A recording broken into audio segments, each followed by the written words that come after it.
today's press conference in the usual format, starting with the broadcast and then moving on to the dailies. And we'll begin with Gail.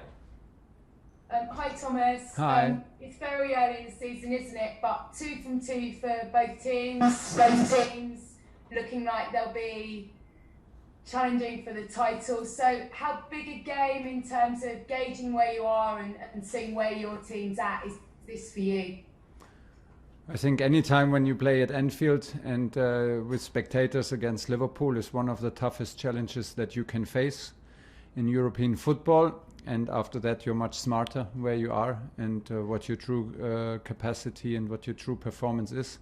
So it's like this tomorrow. We had a good start. Liverpool had a good start. And tomorrow we will fight from first minute to get a good result. But like I said, it will be a huge challenge. And no result will be a decision in for the season. But of course, we are fighting for it because this is...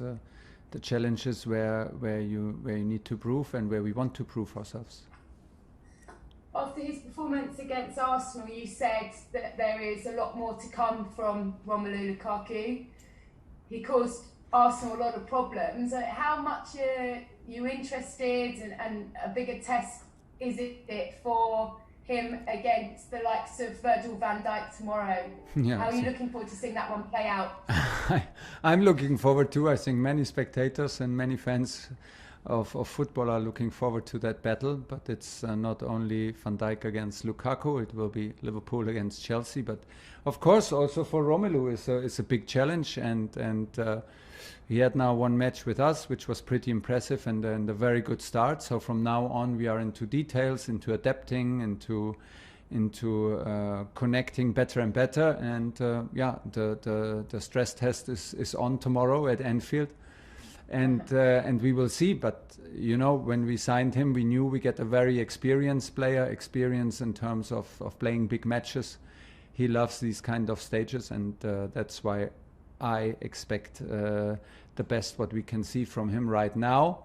I'm not sure if he has already reached top level, maybe not, because he has only one game in his legs. So, but he will have a good match tomorrow because he loves to play in these kind of matches. He's a tough competitor and against a strong opponent, of course. Juventus have confirmed that Cristiano Ronaldo is on his way somewhere. He's set to leave. How good will it be to have a player like him in the Premier League, do you feel, even if it is maybe to one of your rivals? Well, I don't know if it's good if he plays for any of our rivals. So I could handle the loss very well when he played in Italy and does not play for us. So if he will end up in Premier League, is good for the Premier League and shows like how competitive and how difficult this league is. At the same time, it will make life harder for us. But that's what we are up to, and I hear it from you for the first time. I just come off the pitch and we prepared the sessions before. So let's wait and see. And just finally, it is of course deadline day on Tuesday. You have the main man that you wanted, but do you think, or would you hope that there might be anybody else coming in, and which particular areas are you hoping maybe just to strengthen? Well, hoping is maybe, yeah. We have still some ideas, and we are trying, and not all decisions are taken regarding also to our squad. So there are some negotiations going on, and we are aware of all the situations. Hoping in the meaning that we need something to make the coach happy or to be competitive, absolutely not, because I'm happy with the squad like it is, and I have a lot of confidence that we are absolutely competitive on a high level. But still, all eyes are open, and we are aware of all situations. And you never know in football. But in the moment, we are focused on the game tomorrow, and then there are not many days left to take big decisions. So it's all good so far. Moves, talk sport. Hi Thomas, how are you? Hi, I'm fine. Good to see you. Jurgen Klopp has been saying some very nice things about you today. He said that you're an exceptional manager and coach, and you have his respect. What do you think of Jurgen? Yeah, he has my full respect. He's one of the best managers in the world, and he has proven it in every club where he worked.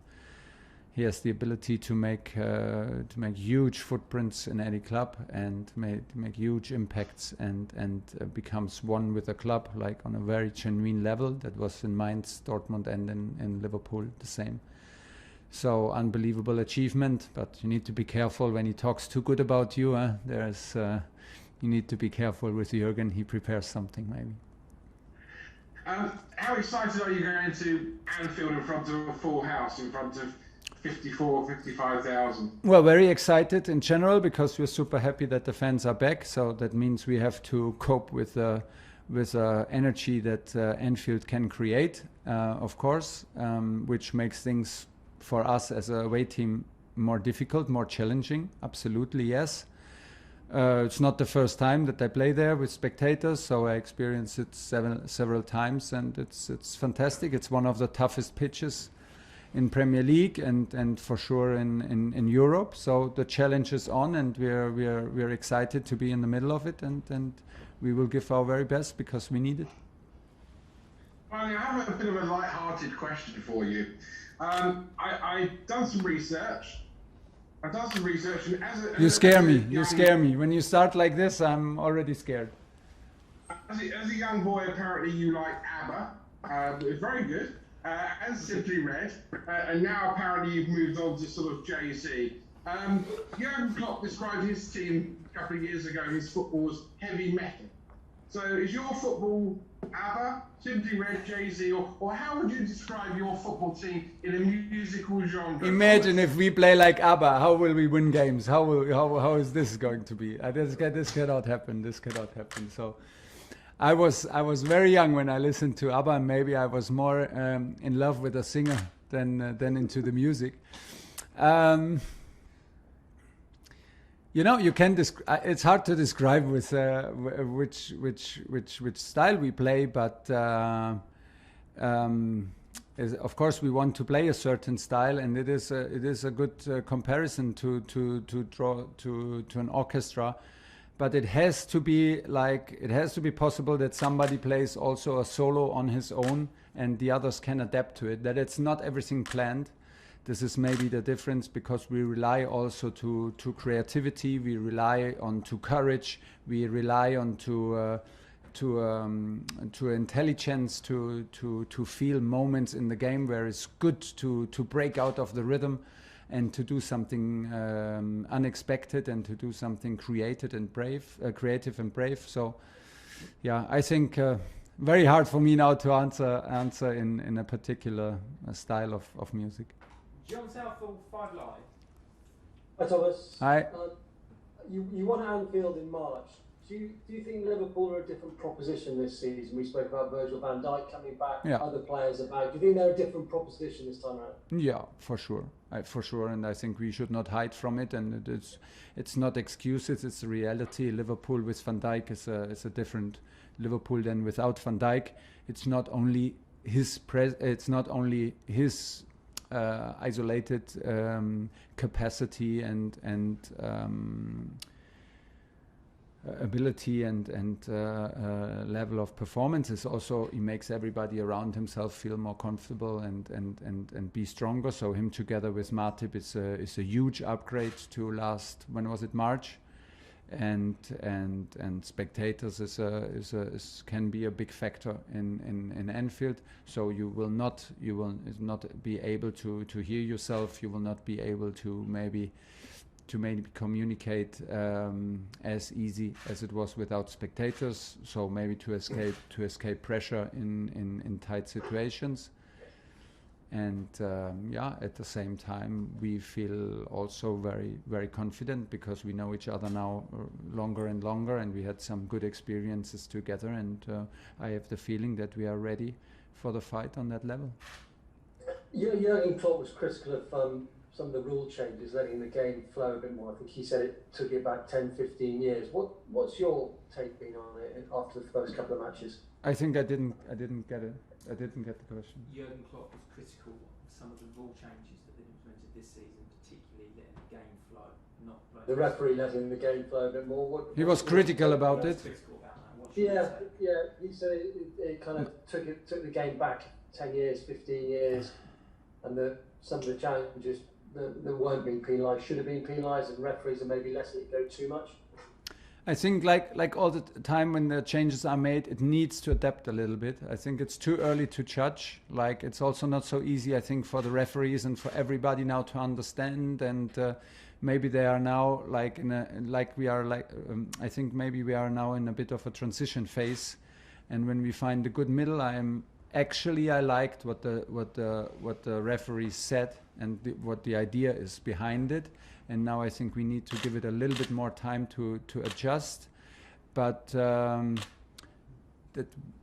we play this game on also in a physical way, and that we accept that there are challenges, but not rude challenges and no dangerous challenge. Nobody wants that, of course, but a certain kind of physicality I could understand, and I like the way the referees whistled the first two games. So maybe he had different experiences in his game particularly. So, but I think if we give it a little, I personally think if we give it a little time, it's a good idea behind it. And just finally, on a player potentially leaving, do you expect Kurt Zouma to join West Ham? There are, I don't want to lie to you, there are negotiations between West Ham and Chelsea and about Kurt. Kurt right now is not with us, but not because of these negotiations. He has some personal issues to solve, family issues to solve, and we allowed him to travel to France. So this is not the reason why he's not with us in the squad. But there are negotiations, but to be very honest, I don't know where it leads right now, and we have to wait. So both things can happen, that he stays or that he leaves.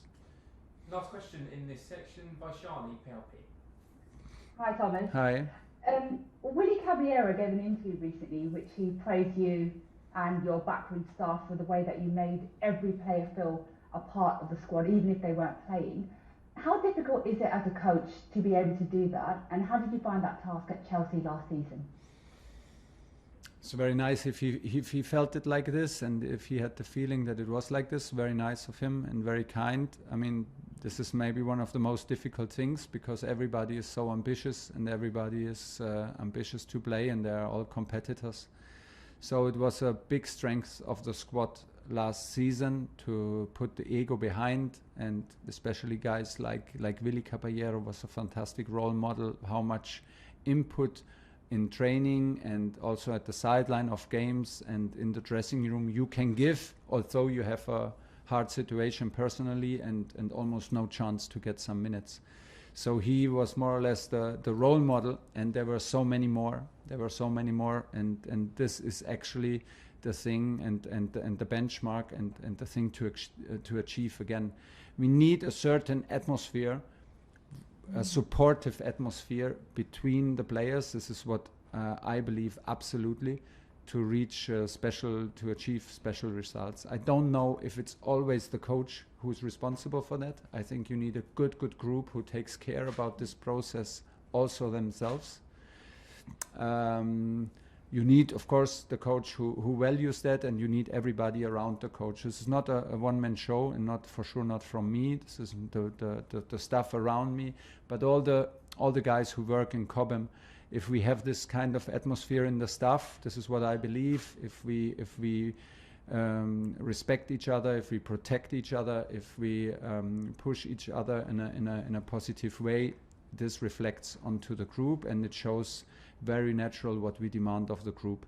But the group last year was the benchmark, like I said, and it's on everybody now to create the same spirit. Without that spirit, it's not possible to win big trophies. And you talk about trying to recreate that atmosphere from last season. Yeah. I know recently you said that, when you signed Romelu, you looked at his personality as well as obviously his skills on the pitch. How much do you consider as a coach a player's personality when you're thinking about a transfer? I think it's super important, and gets more and more important to not hire only for skills, but hire for attitude.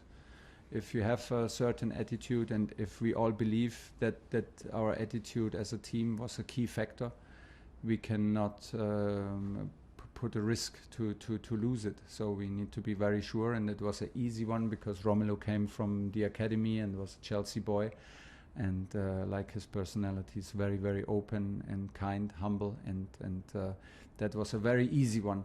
But sometimes it's a little gamble, to be honest, because you don't know always the background and the history and the characteristic and the profile of every player. So you need to rely on your feeling. You need to rely on the interviews that you do and the reports that you get from people you trust. And in the end, maybe less is more. If you have a good group, don't confuse the group with too many changes. Try to trust. And this is what we try to do. Okay, that's the end of the broadcast section.